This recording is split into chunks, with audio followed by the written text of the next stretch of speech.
This is my 50 cal Glock. It is a Gun Crafter Industries 50 GI. And then we have the Desert Eagle, and this is my Kentucky Ballistics Desert Eagle. This thing has so much work. Give you a look at the other side of the gun. You got Scott's hand cannon on the top, graphics on the rail, watermelon time. Oh!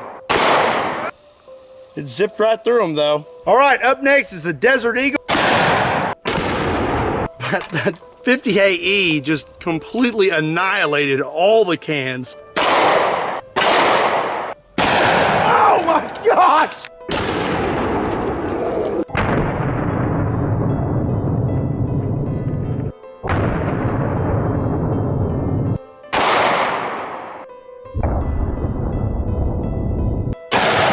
Big difference in those wound channels.